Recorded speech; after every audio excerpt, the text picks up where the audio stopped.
Hello, welcome to the Dimp Digital Podcast. We're on episode number 56. No, it's not, it's episode number 57, Apps, you thick prick. And this time, you've got myself, Apps, Adkins, and Mr. Piper. Say hello, boys. Hello. Cool. Yeah, we rehearsed that, hello. We did, well, it was delayed, it was good. But Adkins being the elder of the three, or out of you two really, I always go first, but he was supposed to go first, and there's at least a second gap, so sloppy to start with. And I don't think we've actually had this combination on the podcast before from memory. So in combination. It is a new combination. I have no clue how this will go. I mean, hopefully you do yourself proud, but usually when there's a new combination, especially people that don't really like each other, it goes wrong. So, and Piper doesn't like anyone, so that's the trouble with having him on with anyone at this level. Always poor pods. Yeah, they are always low in quality. So switch off now. I'm saying, if you're listening now, you might as well just bin it because the quality will be taking a real nosedive. Let's quickly cover off the HTC developments, because we spent a lot of time last week with Logan and Hall talking about this. We had the US price, and we were sort of speculating on what the UK price might be, and we've got confirmation that the price in the UK is going to be £689. That includes there goes a nice vibrating phone. That includes the headset, 2 hand motion controls, the room sensors, and 3 games. So you get all that bundled in with it. But Piper, I remember you a long time ago. This is definitely off air. I don't think it's on any podcasts or any evidence of it, but you were proclaiming that you were going to get a HTC Vive, and I assume after seeing last week's price and then what we've had this week that you've changed your tune on that. Yeah. Well, it's not because of the price, to be honest. It's more because of having a go at a couple of the actually having a go at these virtual reality sort of machines since we last sort of spoke about it. But to be honest, it is expensive. Don't get me wrong. It's I want to be paying about £300. I want to be paying about the same price as I'd pay for a new console or something along those lines. But in the grand scheme of actual virtual reality headsets and what you can do, this is clearly the best one that's going to be on the market at this moment in time. And actually, it's sort of competing with the Rift. I know it's a bit more expensive, but you can do an awful lot more with this than the Rift. So I suppose it only really leaves it up to the Project Morpheus to see where that comes in the price bracket. But it's out of my price range, that is for sure. But I'm excited to see what it'll start happening with it. Yeah, it will be exciting, hopefully. But you know, it is a lot of money, and I can see. I mean, there was a stat coming out saying they sold 15,000 in 10 minutes. It seems like a lot, but if they only sold 20,000 overall, that's not a lot.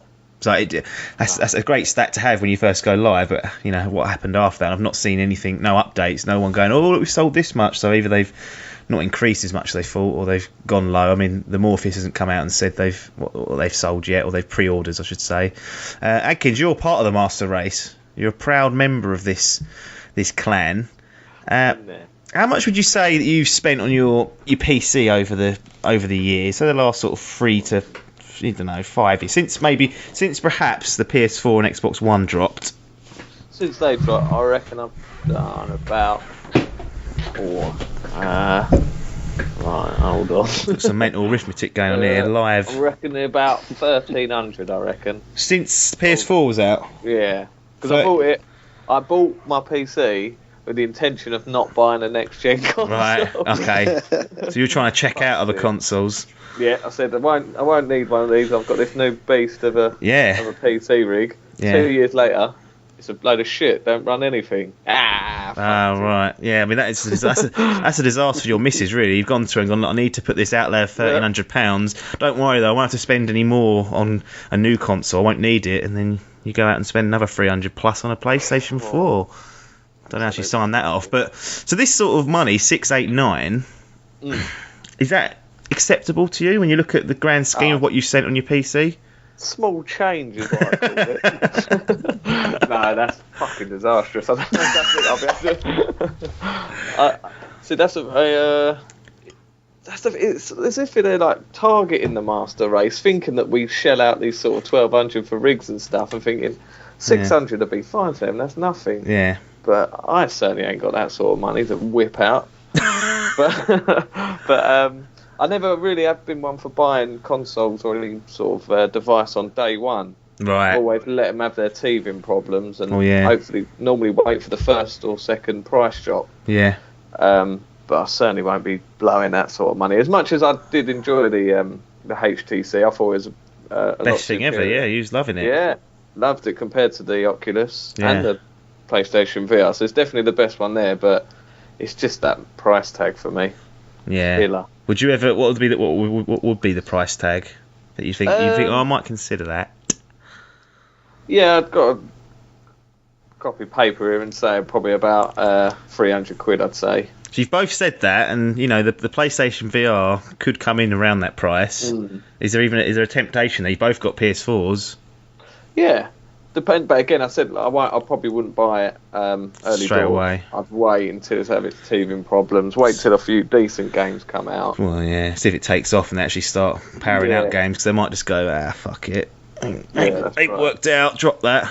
Which would be a shame, but that's PlayStation. I can't see HTC and Oculus doing that. They'll try and push it, but I could easily see Sony just macking that off and going, nah, sorry. If you've got one, you might as well chuck it in the bin. Fucking chuck it away. Well, there you go. That is HTC. That should be... I can't imagine much more VR chat coming in until we find out details on the PlayStation VR. Jody on here.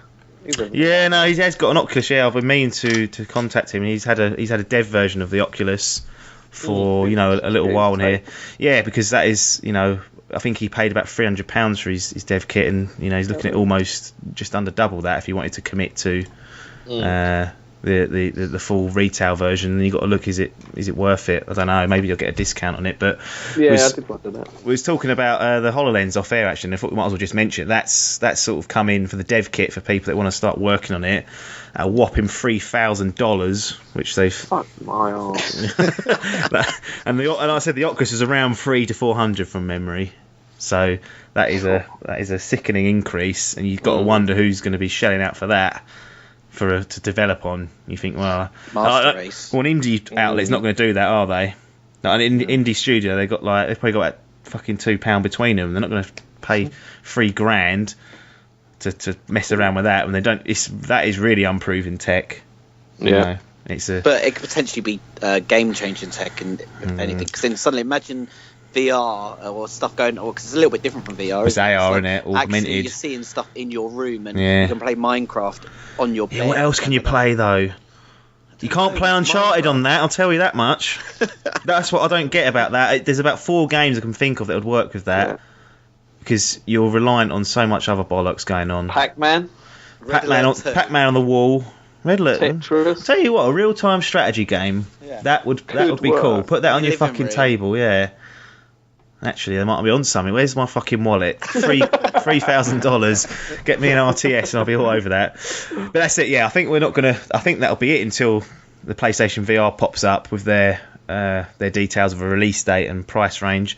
Expecting that to arrive on the 15th of March, the details for that, because they've got a conference that I mentioned last week, so we'll see. But that's enough VR now. We've been very VR heavy in the last couple of weeks, but it is exciting, so we need to talk about it.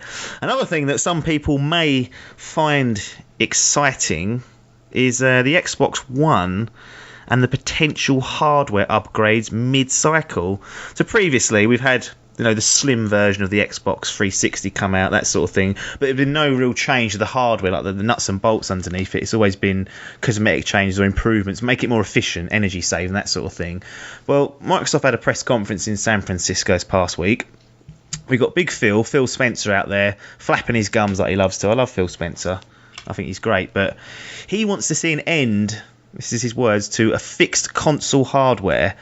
And what he has suggested is that Microsoft are looking at releasing hardware updates for the Xbox One, similar to the kind of smartphone model. You get a 2-year contract and then you get rid of it and get a newer version of that phone. And that is what they're trying to do here. So, you may have an Xbox One 2.0. Now, I read the quotes, and it is bollocks. I'm not going to read any of it out on here because it won't make any sense to anyone. It's just babble from Phil Spencer, I'm honest. All like acronyms and all this nonsense. It's marketing bollocks. But first off, Piper, do you understand what Big Phil is rattling on about here? Is the main question, because if you don't, this could be it weren't clear. That's the thing. I sort of get where he's trying to go. Yeah. But I also my concern is, and I've been getting this sort of impression of late from sort of Microsoft, and especially the Xbox One sort of sector, is are they looking for an exit strategy from the Xbox? Wow. Yeah. And are they looking just to go full master race, or somehow include the master race into a console version, which then they can upgrade and so forth? Yeah. To me, it looks like that the way he's going. The one platform on Windows, Xbox, and he wants to be able to the PCs where they now know after what happened before that gaming is everything, and that's why PlayStation won this war. Yeah. But he knows. Yeah, ain't over till it's PC, over. Gaming is everything on that. So, are they trying to get rid of the Xbox because of it, and maybe bring in hardware updates to make it a bit more PC-like? I don't know. Yeah, maybe. I mean, do you think it's a good idea to try and, say you buy your Xbox One, then 2 years later the Xbox One 2.0 comes out. It's another £200, say, and you have to upgrade. You can keep your old one, but then you're knowing the fact that the games are going to run, at a lower resolution, perhaps a lower frame rate than someone who's got an Xbox One 2.0. No, I think that's the model that we're all sort of going into with our smartphones, as you said. It's ain't a smartphone though, is it? Yeah, I know, but it's a big black box underneath my telly. It's massive. Have the best that they had at that time, and then you have to wait another 8 years to then get the best that they have at that time, or you can consistently keep improving upon it over those 8 years. That's the question you should be asking yourself. So you thinking that the Xbox One, that'll be it? They'll just get improvements to Xbox One, and we won't even get an Xbox 2? Maybe. I think you will get an Xbox 2, but I think once again that might be like 8 years down the line. But they'll consistently build upon improvements, so you can get better gameplay. Developers will be able to do a lot more fancier stuff. And all that jazz. Adkins, you're a PC man. Yes. This doesn't sound too far off what you're doing every couple of years, is it? Upgrading your hardware to make sure it's not running like a complete pig. What do you make of all this? Because you've mentioned before, especially with you on, about how they're releasing a lot of their internal games onto Windows platforms now, as well as Xbox One. Yeah. Like I said, we've discussed before, I was going to buy an Xbox, but aside from Halo, there's literally no need anymore. And I'll be honest with you, that ain't worth buying a console for. Good game in its own right, but Bud gave it a gold rating. I'll never agree with that in a million years. Boy. Well, I didn't say it, you did. You can deal with him when he comes back. But yeah, no, it's an interesting take they're going for, old Microsoft. Yeah. But I don't know whether it is the right one. Yeah. It does sound like they're just admitting defeat already. Well, maybe, yeah. It's definitely completely different. I see 2 problems with this. One is that typically the people that buy consoles, including me, want the convenience, and not just that, the convenience. I want the peace of mind to know that I can just buy one version of it and draw a line under it for the next 5 to 7 years. It's a very cost-effective way to game. Most games are released on the current gen consoles, whatever that generation is. It's easy to do, and you don't feel like you're constantly behind the curve. Even though if you were to compare it to a spec'd up PC, you clearly are. But in the long run, obviously, you're paying less. You mentioned £1,300 there. For £1,000 less, you could have yourself, a console and stick it under your desk. Secondly, I'm not even sure if people want to be this associated with Xbox One longer than's needed. It's quite clear that, if you look at the stats, the market leader in the console market is PlayStation 4. So if they were doing something like this, bringing out improvements, innovating, I could see people being a bit more open to adopting it. But Xbox One was not convinced people trust them enough, especially after the debacle of this launch, which I still don't think they've got over. People still hanging on to that, saying, they tried to fucking DRM us, or it's an entertainment box, all this snap shit. Whereas the PlayStation 4 was clean from the outget. Has a lot more market trust, is what I'm saying, consumer trust, I should say. Yeah. But I'm not sure if I like the idea of it, to be honest. It's going to annoy me when Hall, who's like Mr. Xbox, goes out, upgrades his Xbox One to the Xbox One 2.0 and goes, look how much nicer this is. Look how much smoother it is on my Xbox One 2.0. And I certainly don't want to be in that situation where you buy an Xbox exclusive, and perhaps further down the line, if you haven't got the Xbox One 2.0, it suffers with performance issues, and you get that kind of choppy frame rate which you don't get on the 2.0. No. And that's my concern. I don't want to be snarled up in that. The reason people get a console is so they don't, in my opinion. Yeah. I don't know how you would feel about that, Pipe. You were saying it's the way we want to go. Would you disagree? Because you've got a PlayStation. What did you get that for, really? Because you know it's easy. You stick it under there and play it. You know what? I agree. A console is easy gaming. It's a lot. I feel a lot more comfortable when I'm sitting on my chair or at my sofa playing my console than when I'm sitting at a desk playing on my. Well, I have a Mac. Get a fucking PC, Steam link. Sort it. So problem solved. Yeah, I know. I agree with what you're saying. Convenience is key with everything with console based. I just think it's the wrong. I just don't understand who's going to be. There will be people interested in it, but for the most people, like parents who buy their kids this, they're going to be like, "Fuck off, mate! Are you having a laugh?" Because it won't be cheap. I don't think. No. You know, it's going to be the price now. They might be cheap. They might say only like 100 quid to upgrade. I know it's 100 quid, but... the thing is, I don't think they're going to release the parts for it. I think you're going to have to buy a new box. Yeah. There'll be a different looking box, different colour. They'll do that with it. Won't it. Yeah, it'll be like a Slim, but this time inside it'll go, look under the hood, it's much better. And Quantum Break now runs at, PC level or something like that. It'll be that sort of nonsense slipping in, like it runs at now high performance on PC. If you've got Xbox One, sure, you run it at medium, but it now runs on high at 60 FPS. And you're like, oh, come on. Yeah, to be fair, if they're going to do something like that, they need to build it a modular console where you can take out the hard drives, you can take out the graphics cards, and you can slot in the new upgraded ones and so forth. But yeah, then you turn into a PC basically. Just get a PC, yeah, surely that is. It is mad. Pipe, do you think they're trying to make up for the perceived lack of horsepower on the Xbox One, because most third party games run better on the PlayStation 4, who's their main rival at the moment, and this kind of will give them an opportunity to perhaps overtake them with an Xbox One 2.0.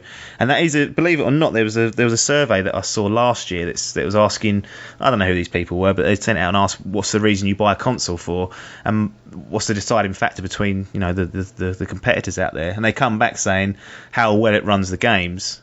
And the common theme was that when the PlayStation 4 and Xbox One launched, third-party stuff still does and runs just slightly better on the PlayStation 4, and everyone seems to have jumped on that, and that's one reason I think why it's stormed ahead, because you don't want to see that getting something inferior. So do you think they're trying to do that, trying to win people back that way? Maybe, but they're probably also on a bit of a losing game, because so many people have already committed to the PlayStation 4. As you said, people for consoles want a convenience of just paying that one upfront price of $250, $350 or whatever it is, and just having that paying that one price for 5 or 6, 7 years. Whereas if they start releasing the Xbox, people are going to go, well, they're going to probably release another one in 2 years with an upgrade to that. So what, I may as well wait until the PlayStation then brings out its next version. Well, yeah, that'd be ahead. Then see where we're at. So I get a feeling a lot of people will just wait until the next sort of PlayStation sort of comes out, unless it falls so far behind where developers can't develop on it, or unless Xbox are starting to do massive exclusives. It makes no sense. Yeah, that's it. I mean, the only saving grace for me is if they they do a system where if you've already got the Xbox One native, that you get some sort of discount to upgrade to a new one, because it seems mad on your early adopters that have had that since day one to go out and then pay the same price as someone who's just come off the street and picking like a brand new Xbox 2.0 up. So I think they need to do something where if you've had one to start with, it's a slightly cheaper upgrade, in that you haven't got to just I know you can trade it in a game, but they pull your pants down. They love it. But they give you a cheaper game price because you're technically not being able to play the game in full spec. So that's an interesting observation. So would like the Xbox 360 is like £10 cheaper when both games were coming out on that. Would they give you a £5 discount on a game if you're running at a lower res? They could do something like that. I can't see. Yeah, they could easily do something like that. But I don't know how you would. I don't see there being two different versions of a game coming out on a disc. It's just going to be one retail disc, and it runs on the Xbox One. Doesn't matter what version of the Xbox One you've got. It will run on even. It will just adjust to the specs that you've got. Very, very similar to what Steam are doing, I think, because if you look at what they're doing, Adkins, it's kind of like there's different versions of that you can buy, isn't it? Yeah, the Steam box. Yeah, I wonder if they've taken inspiration from that. Yeah, the Steam box. You know what? I wouldn't be surprised if they did something like that. But I don't know. I'm not convinced about Steam anymore. I know I was quite big on it, but I'm not sure. I just haven't seen enough about it. It seems like it's been swallowed up by VR for a start. Yeah, and I can't see it getting any traction. But on the actual Steam boxes? Yeah. So like they seem to be a lot of money for what they actually are. Well, that's another thing. People like you who have got a PC know that they're not anywhere near as good as your PC, and No. they're more expensive than a general console, which they're probably slightly ahead of. But Yeah. is it worth that trade-off? No, I was looking at some of the Alienware ones, and the ones that are around $750, I think their mark was, and they're equivalent of what's in the Xbox and PlayStation. Right, that's poor. So so you've got to wonder if it's worth it. But I've not actually looked much into that Steam OS, like they've made their own operating system. Yeah. So I don't know what that plays like. And like you say, there's nothing really about it in the news. It has been blown over by the VR. Yeah, it's not getting any traction like I thought it might do. Maybe they'll come out with a big market employer coming up. Going back to the Xbox One, there's another sort of twist to this, or not a twist, but they mentioned this so much. I just wish so much that we're doing the podcast. I said this last week. I wish we was doing the podcast when they were doing the E3 press conferences for these consoles, because Xbox One pushed Kinect 2.0 like it was the next, thing on sliced bread. That now sits on top of my telly, just sitting there doing nothing. I talk to it now and again when I'm lonely. That's all that gets out of it. And they also mentioned this cloud technology. Now they were saying, the cloud technology, that's going to be able to improve the performance of the Xbox One. Maybe they mean something like that. Maybe it's something with the cloud that's going to help them, increase the capacity for games. Because I know that Crackdown 3 was due to be using that technology for the online play, and that's how they've got a fully destructible world. But I want to see more of that. If that's what if it can do that, if it can make a game go from static buildings that can't be knocked over to a game that can be, that's pretty powerful if it works in the way that it should do. Yep. Cloud. Talk more about that. But then again, it wasn't Phil Spencer who come out and said all that, and I think he realises it was bollocks. That's why it doesn't get mentioned. Honestly, go back and watch the Xbox One press conference and just look at the bollocks they had on that. The Kinect, heartbeat monitors, it's tracking your muscle, all sorts of bollocks. It's never come to fruition. Absolute nonsense. But that's that. Xbox One, bit of a strange one. I mean, it was all very vague, I must say, before we get off this. He never confirmed they were going to release a new version of the Xbox, but from what he said, that's the only way around it I can see them doing it, to be honest. But we will see. We'll see in due course, and we'll see what people do with it. E3, they're on a bit of a disaster. Activision follow EA and bin off their E3 stand. So this is another bitter blow to E3, because I was kind of expecting Activision to take EA's spot, which is like one of the first things you see when you come into E3. It's there. It's almost on top of you. But they've decided to get rid of their floor space too. They'll both still be there behind closed doors, so doing journalist appointments and things like that, so people can play their games. But the presence on the floor will be eliminated, and that's where E3 or the venue providers make a lot of their money, is by charging a publisher X amount to have floor space. Piper, what's going on here? Is E3 starting to lose its grip on the gaming world? Because it is seen as the platinum event of the year. And now there's two big publishers that have said, we're not going to be on the floor space. We'll still be there at the console presentations doing bits and pieces, but the floor space we're not interested in. You've got to ask questions.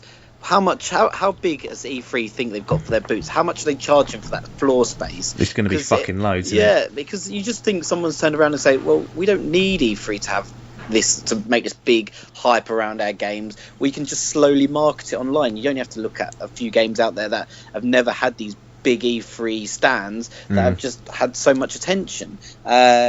So they've just probably got, well, we don't need to pay the hundreds of thousands of pounds just to have a stand at the very front. We're just as EA's gone off and done their own thing, probably cost half the price, and still make some press conferences and probably, and it'll jump on the back of the hype of E3. And then now Blizzard, Activision has done it, and as I just got said, Blizzard is Blizzard Activision, so there's no Blizzard there either. So I would assume, I'm just putting two and two. You're probably right. But so you've got losing out on all the cards, all the Blizzard stuff, and that's a big, huge market. You go on Twitch; they're the things that are dominating Twitch. Yeah. So that's the question that people are asking. Are they saying the influence of Twitch and YouTube is now having a negative effect on E3 because people jump on there and it's becoming, that culture's booming? Yeah, exactly. Was it Games Done Quick? We're tuning in over 100,000 people just streaming it live. You don't need to go, and that's just set up in a hall and probably cost them like 20 quid, or probably more than that. But with comparison to E3, it's just ridiculous. So yeah, you got to ask questions. That is, how much are E3 trying to bend people over and take money out their asses? Is that what people do? That's how you get money. Adkins, is that how you get money when you're out on the prowl? Bend people over and take it out their asses. Exactly, that is how we live. That is how we live. That is how we live, unfortunately. But yeah, it's a strange. Well, it's not a strange one. It's a bold move from two of probably the biggest. Well, EA is the biggest publisher in the world, and I can't see that Activision Blizzard isn't either second or the top 5. It's they're not going to be there, Adkins. I'm surprised they don't do their own press conference, do they? No, they normally rock up at Microsoft and Sony's and promote things there and whatnot. So, but there's going to be no floor space there. But then I do wonder that, Billy Bob, who doesn't go to E3, which is 90% of the people that are in, that play games, unless you're in the industry, you're not going. You can buy a ticket on the day, but it's absurd. But does not having that floor space, is that even going to impact Activision or EA? Because you're still going to see the previews from all the journalists, because they're still going to have their independent, appointments. You're still going to see them at the press conferences. EA are doing their own consumer events in the week leading up to it. So I'm not even sure if I think they've just realised that it's not, what's it offering? Yeah. I've been noticing we're getting a lot more of these emails where they do these sort of little trips to what was the game recently where there was like 2 little events going on in like Paris, LA and London.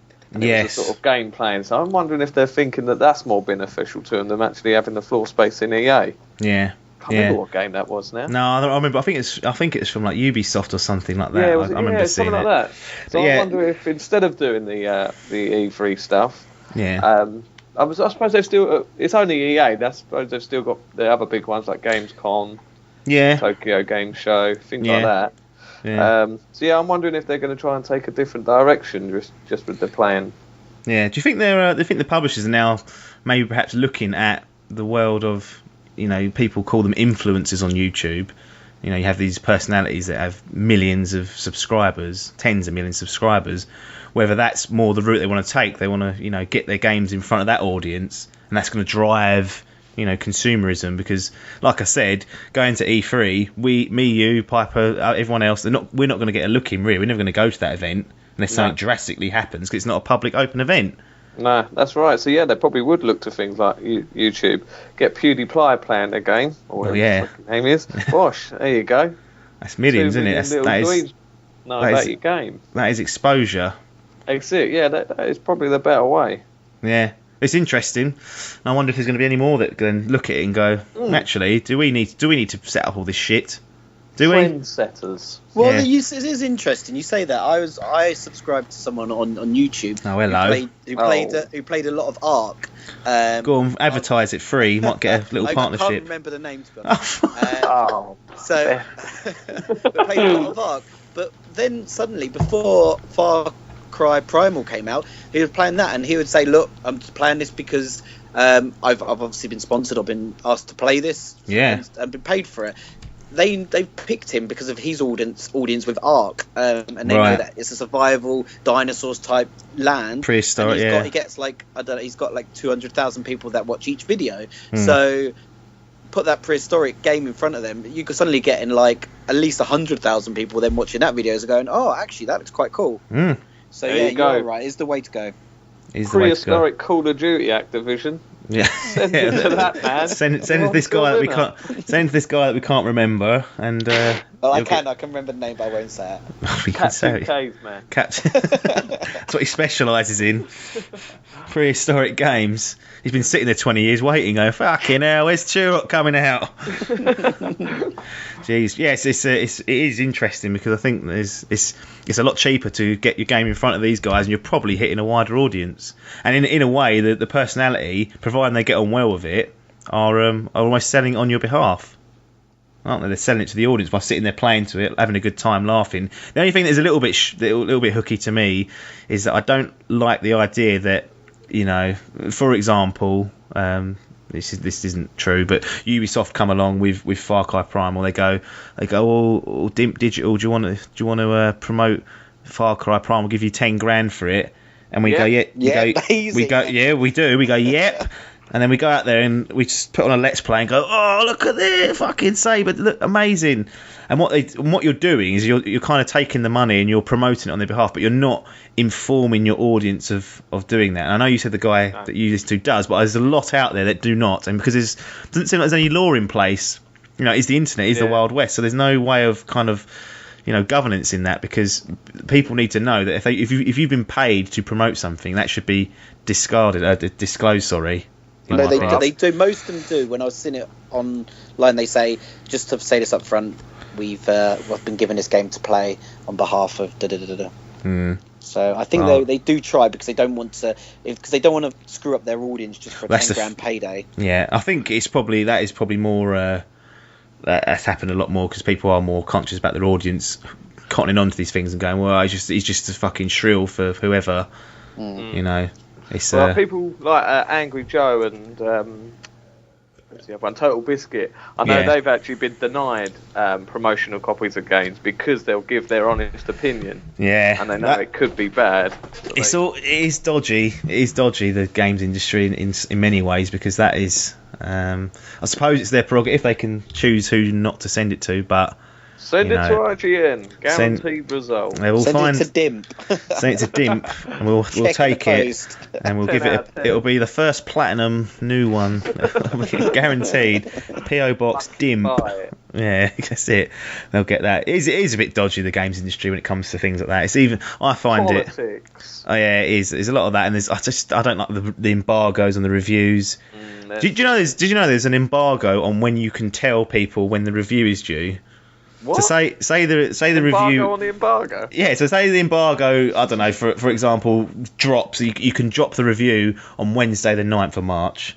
The publisher often will say to the outlet, okay, you can drop it on the 9th of March, but you cannot tell anyone that you can drop it that date until I don't know, the 7th of March. That's ridiculous. Well, it's interesting you say that, because Sony have just done exactly the same thing with No Man's Sky. They had like a bunch of people in a press conference at the beginning of the week, and they've only been allowed to drop it today. So it definitely goes on.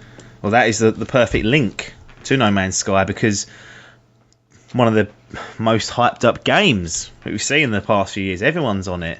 A lot of skepticism from people that haven't played it and commentators and whatnot. But No Man's Sky gets a release date, June the 21st. It's finally happening. For now, until it gets delayed. But Mr. Piper, June 21st. Mr. Toad, I cannot. PS4 and PC.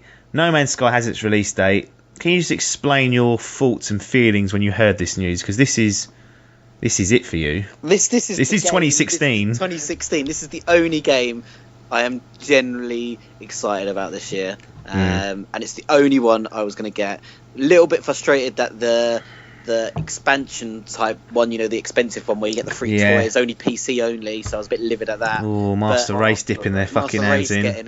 Dirty, greedy bastards. But no, I was really excited, and I saw it just pop up on my news feed, and the first thing I did was get onto you guys and say, it's coming! It's happening. So yeah, I cannot wait. And you know what I really like? I know that people say, no, it's taken so long, we don't know when it's coming. Yeah. But it feels like they're actually now in a position to say, look, we can commit to the 21st of June. They're not saying, we're 21st of June, and then we're going to get to like the 1st of June and say, I'm really sorry, maybe 21st of July now. Chucked it feels that, and I might be wrong, that might actually happen, but it feels like they've been so cautious up to this stage that they don't want to piss off anyone by giving them a release date and then pushing it back. That would be marketing suicide almost, wouldn't it, to do that? Exactly. But they've waited to 3.5 months out from the release of the game. Yeah. A lot of games usually tell you a year in advance, say, it's going to be, I don't know, end of or December 2017 and stuff like that. Suddenly, you think the amount of pressure on the dev teams because they know they've got that target to hit. Whereas No Man's Sky, they just didn't say anything until a couple of months ago when they went June. And then they didn't even commit to the date in June. Now they commit to the end of June. Yeah. So they've taken that pressure away from the dev team to actually let them produce the game without them having to rush it and put in bugs. But I'm just so excited. There's so much. It's just the game, isn't it? It's the game. Is it a day one stroke pre-order, no reviews that are going to influence your decision? You're getting this regardless, or are you going to, if the reviews say pop out on the day, are you going to go and read them before getting it, or are you just going to commit to it and go, I don't care what anyone says, I want to play this game? Yeah, no, it's because you're Mr. Caution when it comes to games. We found out on your preview it was always the fence sitter. He got splinters in his arse. This one is a pre-order. It's a pre. I'm waiting to see if they're going to release a decent version, like an expensive version for the PlayStation, because I would definitely think about buying it at the moment, because I said it's only PC. But that's a blower, because I like the look of that edition. And it's going to be here, and it's going to be a day booked of holiday for not the 21st, just in case it gets lost in the post or something like that, but at least for the end of that week, just to play it and just really get my grips to it with it. I've been today just reading some articles about it from the journalist that I was just talking about a moment ago. As I said, 8 journalists got to play it. They were under embargo where they couldn't release any information about it until the special announcement was happening this week. So everyone was waiting for this special announcement, and bang, it dropped today that we got a release date, and then all the journalists were allowed to give their opinions on the game that they got to play for 30 minutes each. Just before you go into that, just want to make a quick correction. I said the 21st of June. 24th. 22nd of June, yeah. So this is it. Listen to this pipe. This might annoy you. 22nd launches in Europe on the 22nd of June, and in brackets it's got 24th of June in UK. What?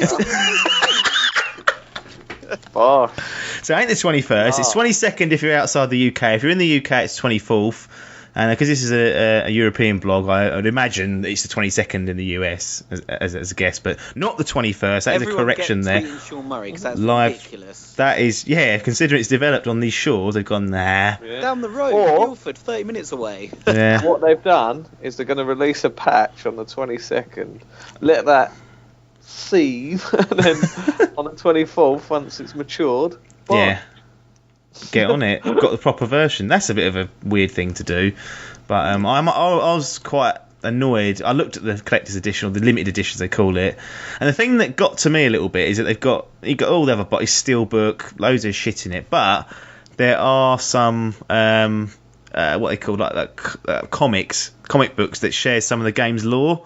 And I was thinking, for a game that is very light on those features, it would be great to have those and just read through them so you can get a little bit of a feeling for the world, because it is so unique.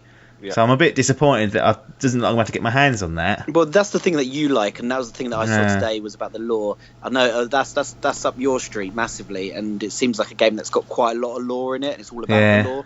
Right. So, you're right. Which is a bit annoying that you can't get a head start. Let's get a Master Race version. Speaking of the versions, Adkins. Yeah. This is the question for you now. You've got the PS4 and the PC version. What are you gonna chop for? Well, that's the thing. I quite like that I don't know sod all about the game. I've only seen a couple of YouTube video clips, and I think I want to keep it that way. Now that the big announcement's out, there's going to be non-stop, hands-on talk and stuff up until the release. But I think I'm going to try and hide from it all.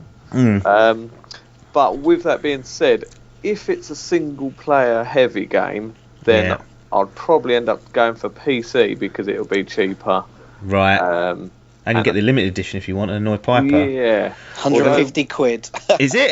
Yeah. Yep. I mean, that is worth... I don't think I've bought I've bought my PC, I don't think I've bought an actual hard physical copy of a physical PC game. Yeah. No, you don't get the game in there, you get a download code, by the way. Oh, what the fuck? I want this. Nostalgia disc collection. But then multiplayer does sound like it's going to be fun, and I do like to stick with my multiplayer games on PlayStation, so it looks like it might have to be a double copy. Well, it could be one of those titles where I think there are multiplayer elements to it. I'm not sure, maybe Mr. Piper can tell us, but I think I imagine it'll be crossplay in a way. Yeah, I think it's going to be crossplay, but what might influence your decision, Mr. Adkins, is that apparently it's so vast, you'll be lucky to ever in the whole game come across another person. So it is very much a lonely experience. Game.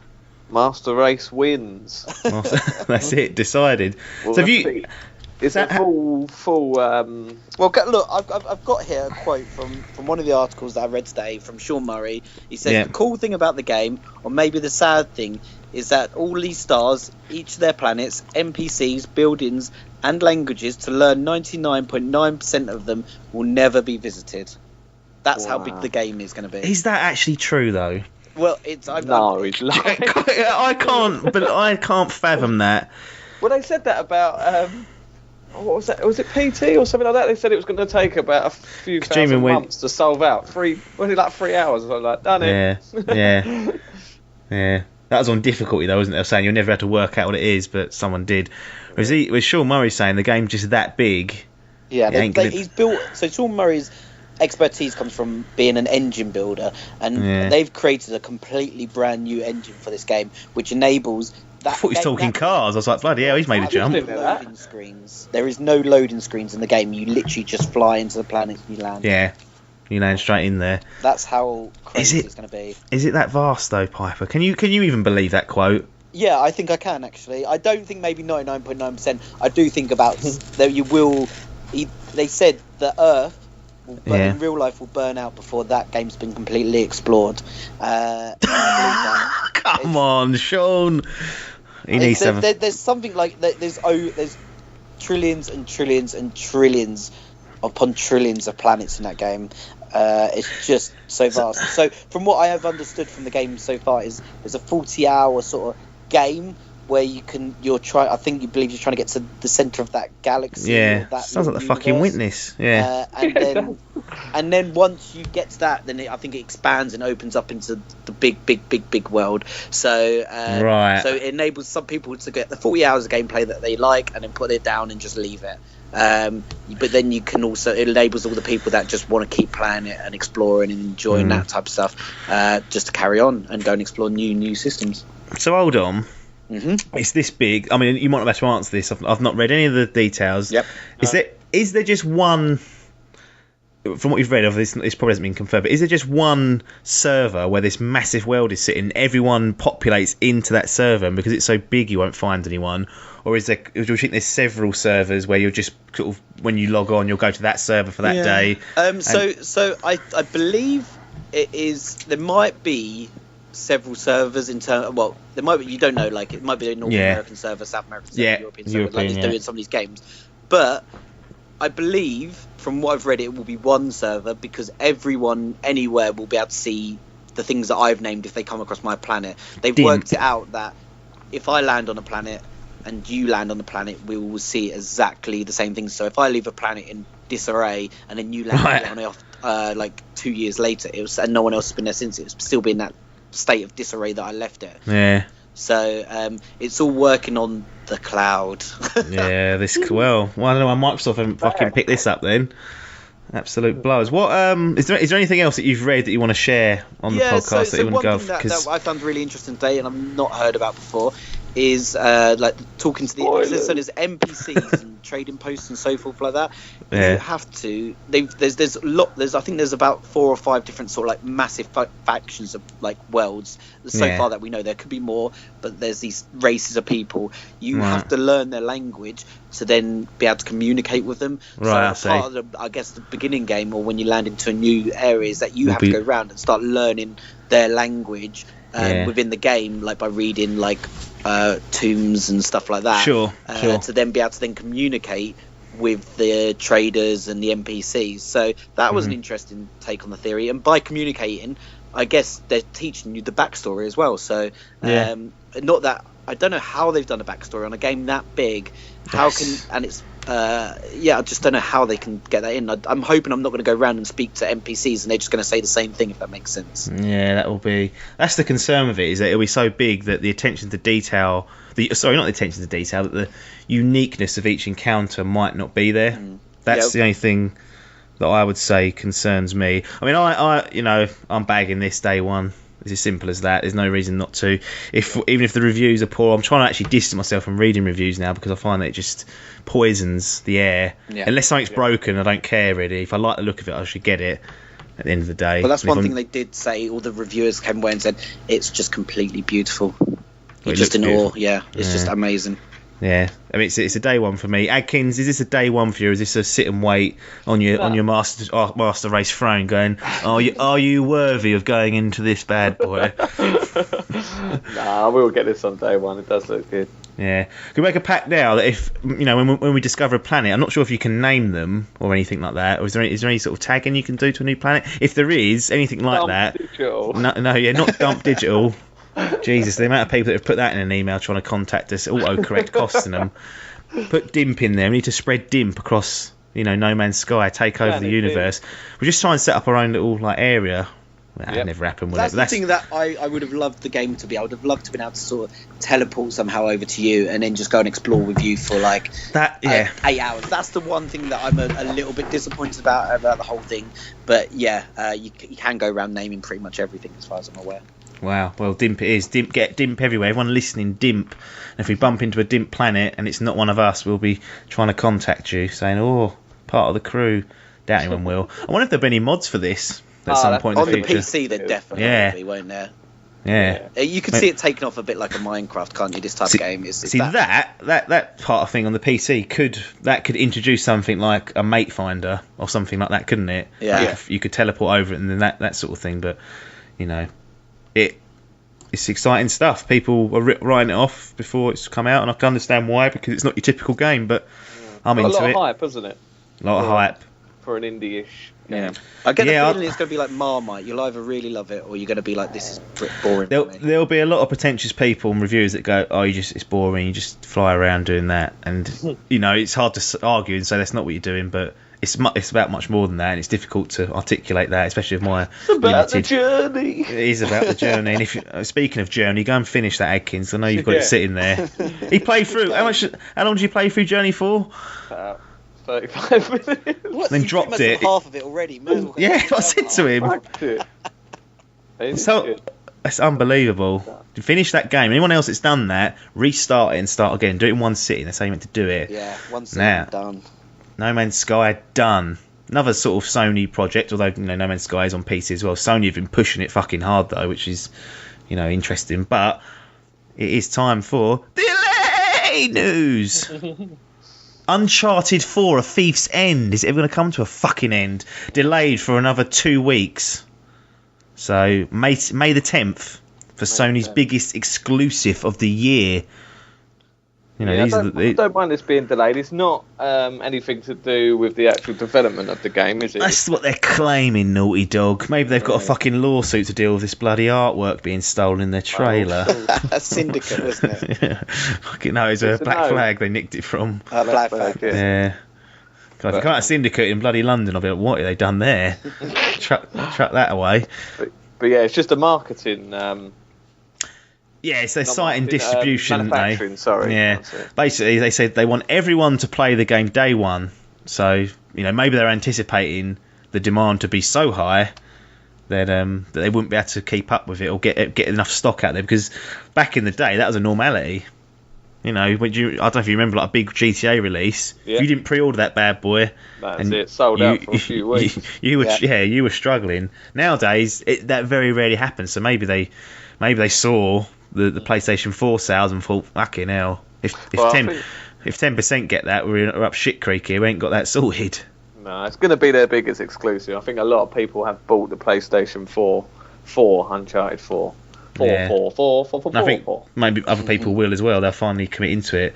Yeah. So that'll be May the 10th. It's weird how they say that, we want everyone to get it day one, but really, you can just download it now. I don't know if you know that, but people can download. Yeah, but they put an extra £10 on the download. Yeah, I know, but that Uncharted and Sony don't care about that. That's extra money. If I was them, I'd shortchange it and go, there's no physical copies because the demand is that high. However, if you go to the Sony PlayStation store and plonk down £50, you can get it now if you want. Preload it as well. There will be a day when that happens. A publisher will decide, actually, let's try this route. Let's try and funnel people down the digital route. And do you know what? It won't work. People just won't buy it at all. And they'll be like, fucking hell. Well, if No Man's Sky did that, I would be buying it digitally. Would you? Yeah. I tell you who will be fucked off with this delayed news. Yeah. ID Software. Oh yeah. Well, Comes 3 days after Doom. yeah, that is a blower for Bethesda and ID Software, isn't it? Doom got swallowed up by that. I'll tell you who will like this: Quantum Break and probably Dark Souls 3. That's giving them a little. That's got them off their back, although they're kind of close to each other. But certainly Doom. That's a real sting for 3 days. Yeah, that is a blower for them. People can't commit to £80. Yeah, the thing is, Naughty Dog know they'll just stomp all over that. Yeah, in theory they should do anyway. So that it does. It's like, sorry, I know we love Doom, but we sorry, love the Doom. But it's time for Uncharted 4 to come out. People have been waiting for this since bloody Christmas. Yeah.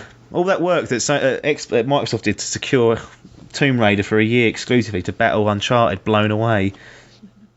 Poor, innit? That's not worked out for them. PS4 to get PC, some more PS4 stuff. PS4 to get PC remote play in the next firmware update. So you can do this currently on your Xbox One. Power it off to Windows using the Windows 10 and stream it and play it. It's a little bit laggy, but I was doing it over Wi-Fi. I don't know if it's got to be plugged in. That's I know they said they were going to do this, but I still find that a little bit surprising in a way. But I guess, Mr. Piper, for you, this could actually come in useful, to remote play, especially for No Man's Sky, because let the missus watch EastEnders, and then I'm just sitting there on my PlayStation. Yeah, I mean, for those that don't have a separate room, like Adkins has got his own bloody cave he goes into, but obviously yours is set up in the main room. When No Man's Sky drops, you can now, in theory, by the time this firmware should be out by then, you could remote play it to your Mac and play it on that. Yeah, this is true, but I must say that when No Man's Sky does drop, the missus won't get a look into the TV. But stomping his foot down. Other games, definitely. Yeah. So no, it would definitely be good. The amount of times now I go through phases through playing PlayStation, and recently I've come away from it, and it's good because it lets Alex use the TV, and I can go away and play like Guild Wars for hours and hours on end on the PC. No bother. But now it enabled me to actually use the PlayStation as well. So so it's good for everyone, I think, that. Yeah. I'm surprised that I know it's Microsoft and Windows 10, but you'd think they might potentially not make that somehow block it, just because it's a little bit Xbox treading on toes. But I don't think they're allowed to. I think they have to be like an open platform. They can't just turn around and say no because you're competition. We're not allowing you onto that. It's like they can't. Mac cannot not allow Windows to put their Word and Office and all that onto Mac computers. They have to by competition law. Yeah, that's true. It's probably something to do with that. Adkins, can you see yourself using this? You're in your cave and you think, oh, the telly's not in use, but I fancy sitting in my throne and playing this one. I'm playing it on my 4K telly, 4K monitor. Well, I play mine through my monitor anyway. Oh, do you? Yeah, so it won't really make a difference to me, but... well, it's options, though. No, it's true, but Elba could be... You could absolutely stun me and start watching Netflix on my PC. Imagine that, and you streaming that to your PC. That'll absolutely blow your internet up. Sitting on the toilet, just playing on my phone. That cost us on Broforce last night, didn't it? The old Netflix streaming, lag central. That was. Fucked it. That was a blower. Other things that are coming in this, it's called 3.50, is friend online notification. So you know this used to be there on 360. You can choose who you get a notification for when they log on. I'll be honest, guys, I'm not going to be turning that on. I don't care when you guys come online. If I'm honest, appear offline. Yeah. So this is what I did want. If you're doing a little sneaky work from home and you've got people from work there, appear offline. They're not going to know if you've jumped on the PlayStation for a couple of hours. And also, it's handy if you ever are watching a film. Yeah. You don't want dickheads inviting you to parties and that sort of thing. So that's a nice little thing. Other bits of remote play have done that. Dailymotion is going to become a new service partner in the share feature, so you can live stream to Dailymotion. Still have absolutely no idea who's going to use that, to be honest. That's Dailymotion. It's either Twitch or nothing, really, surely. I mean, no YouTube have tried it, but Dailymotion, get out. Yeah. Have you even heard of Dailymotion, you lot? Yeah. I have, yeah. You all have. I'm not going to say it, but yeah. Age gate off. There, job done. Absolute blowers. Let's quickly end the podcast on some Battlefront news. You've got some DLC details that's come in. You can play as two heroes. Not interested in that. what I am interested in is Finn, obviously John Boyega from Star Wars The Force Awakens and also Attack the Block. He has tweeted EA Star Wars and said, will fans get a full-on offline story mode?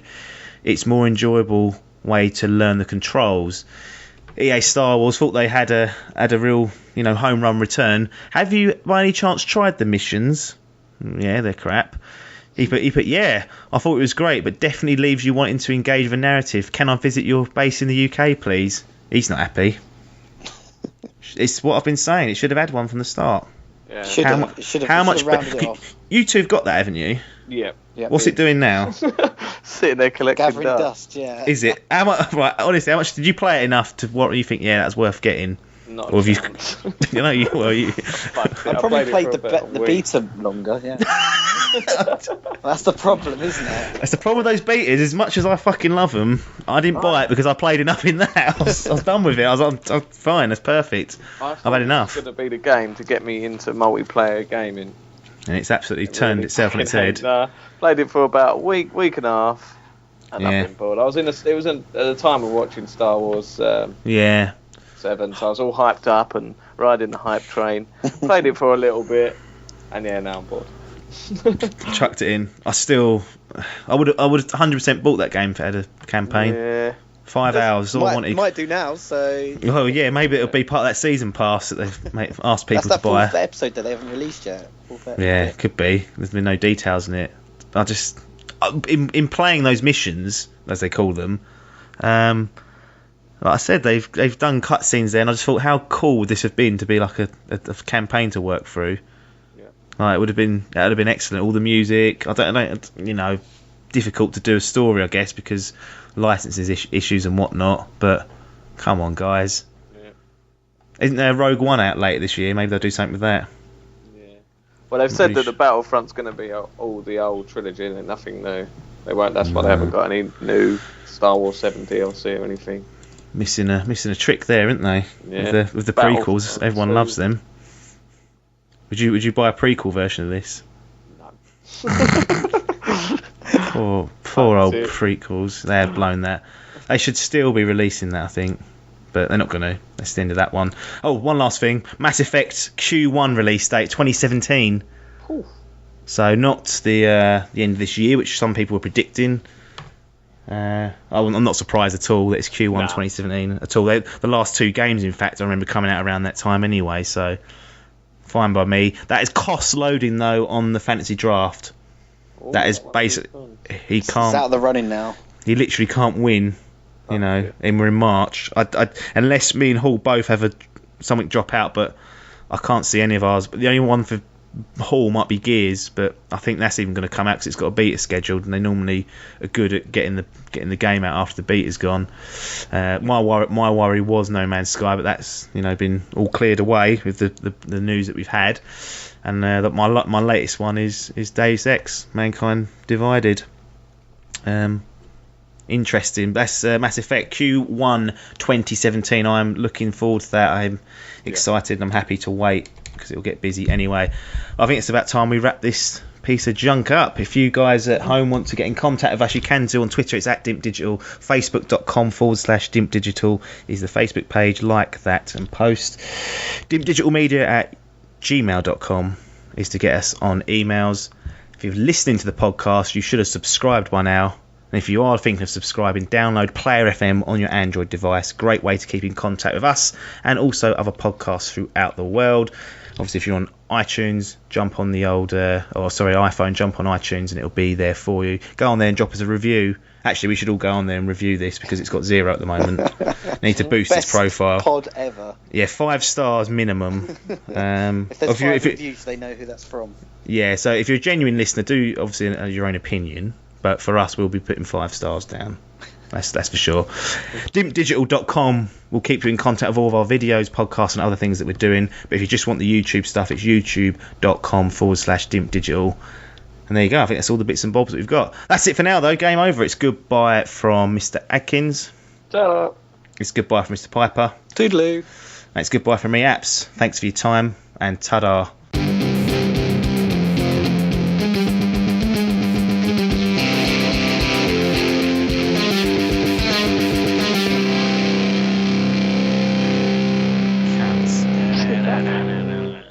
Have you heard this, Piper?